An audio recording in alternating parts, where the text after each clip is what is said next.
The plot of Half-Life 2 hinges on Black Mesa fighting a force known as the Combine. Their mission is to travel from universe to universe, assimilating all useful technology and life forms before moving on to the next. By the time the game starts, the Combine have already taken over Earth. Throughout the game, we learn, despite their extremely advanced technology, that they still need cars, trains, helicopters, giant spider things, modes of transport. This doesn't seem like such a big deal until you think about outer space. If they need such primitive transport, they've been taking over a single planet in every universe before moving on.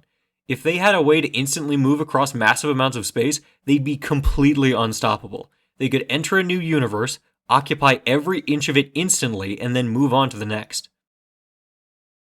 The plot of Portal hinges on Aperture Science somehow managing to invent, fund, and create a device that lets the user instantly move across massive amounts of space. The game takes place in an unimaginably huge underground testing facility, and your goal is to escape.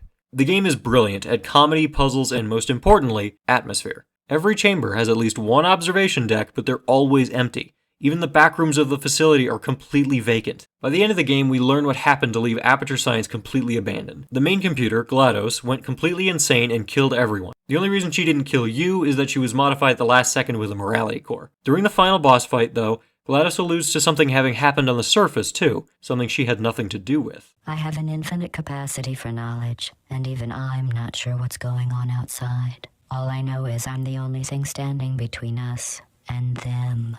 And after you escape, during the credits, she says this. Maybe you'll find someone else to help you.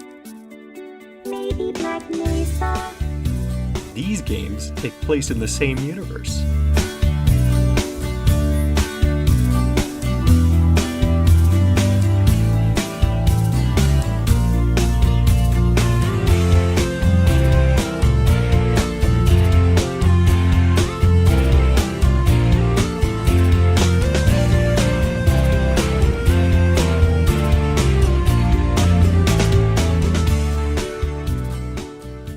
Naturally, this had massive ramifications on the plots of both games.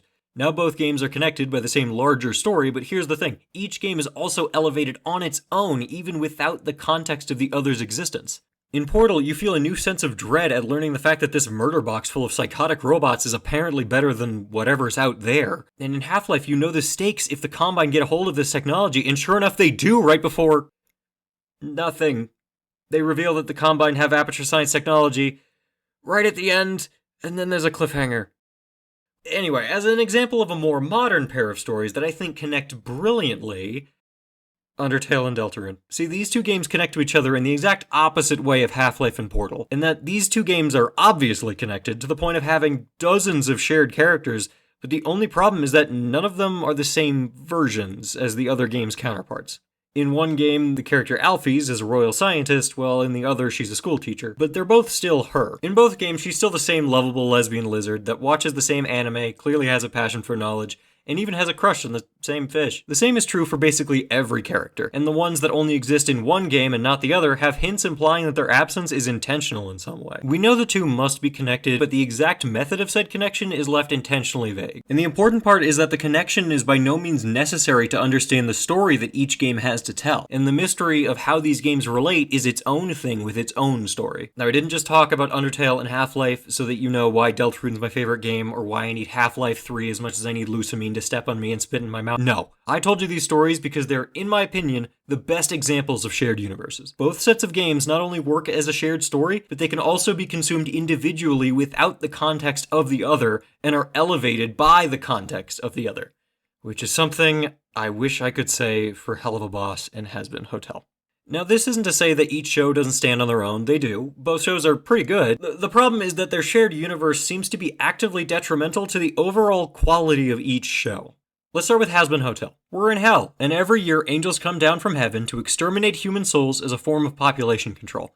The daughter of Lucifer, Charlie, being the princess of hell, sees it as her duty to redeem as many sinners as possible and send them to heaven so that less of her people have to die. By the end of the first season, there's a court case about what determines a redeemable person, a battle fought over the outcome, and ultimately, redemption is proven possible and achieved. I obviously skipped over quite a few details, including this absolute banger of a song, but those are the spark notes. As for Hell of a Boss, We're in hell, but only sometimes, as our main characters are hitmen who are hired to kill living people on Earth. They can travel to and from Earth with a book that Blitz, the aforementioned boss, borrows from his boyfriend Stolas. This eventually leads to Stolas getting in trouble, and that's kinda it. The rest of the show is more focused on character work, when they don't forget they exist, and setting things up with no intention of ever paying them off. You're probably familiar with that technique if you've ever seen these shows. But anyway, this video is not about what I think about the quality of the writing, so let's get back on track and see how these two shows that share a universe connect. Except that I didn't mention how they connected in the recaps, and that's because they don't connect in any plot sense, which is fine. These two don't either, so how do they connect? There's a blink and you'll miss it Easter egg in the second episode of Hell of a Boss that shows a carnival game based around the Extermination Angels, and in Season 2, Episode 11, one of the characters says this.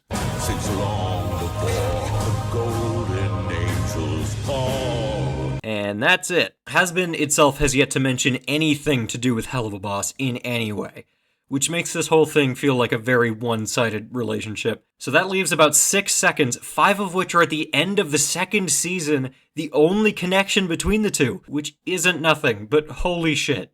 Actually, there was one other moment that seemed to more strongly connect the two that I didn't mention. In the Has-Been pilot, Charlie does an interview for the news and is shown playing on every TV across Hell. And fittingly, in the Hell of a Boss pilot, we can see one of the characters watching that broadcast. Pretty strong connection, except for the fact that both pilots have since been retconned and are both considered non-canon. Help! Okay, here's the part I don't see talked about enough. These shows constantly step on each other's toes. Let's start with the timeline. They don't actually say what year it is, because neither of them use dates, but Helluva shows Earth as vaguely modern day, and Has-Been takes place sometime after the invention of flat-screen televisions, meaning it probably takes place around the same time. Which makes lines like this make zero sense. If we do kill him, though, and he ends up down here, you will be stuck with him. Forever. It's not forever. Why did he say this? Aren't human souls being destroyed in mass? This is like the most temporary version of hell that has ever existed. And even if this episode takes place after the extermination stopped, then he would know about redemption because that was achieved at literally the exact same time. Why did he say this? The only explanation that's left is that Bliss is either lying to a client to make himself seem less hireable for no reason, or he's too stupid to have figured out how hell works when he was born there. I don't know. That one line just really gets to me. And there are a lot of other problems with these two shows sharing a universe. Why does no one in Helluva mention redemption or the hotel that's making a whole business out of taking away their clientele? Why don't any characters from Helluva show up when there's an army trying to kill everyone, or when one guy asserts that he's God and declares war in heaven? I feel like these guys would care. They seem to care about lesser things. The answer is that these shows don't exist in the same universe. Not really. Neither show is affected by the other in any way, and sharing a universe has done nothing but rip open gaping plot holes for no reason. I know why these plot holes exist, by the way, at least from a Doyleist sense. Both shows were made years apart from each other, have different writing teams, and are under different legal restrictions. So, of course, there are going to be plot holes. So then why have them share a universe at all? The only reason I can imagine doing this is if the head writer just had this idea in middle school and wanted to adapt it as closely as possible, even if it's to the detriment of the overall story. Oh god, I feel like I just whacked a hornet's nest. Alright, I want to clarify, I don't hate Vivzie Pop or think she's a bad person or anything. I have very similar complaints about Doctor Who, and I love that show. I just made this whole video because this one line really got under my skin. It's that simple. I promise I'm not as passionate about this topic as this video implies. That being said, I don't blame anyone for enjoying Vivzie's work. I see why people would. I enjoy quite a lot of it. It's just the overall thing isn't really for me. If you can ignore the one line that I didn't like, then that makes sense. Most people can. It's just, I can't. Feel free to tell me how wrong I am in the comments, though. Good night, everybody.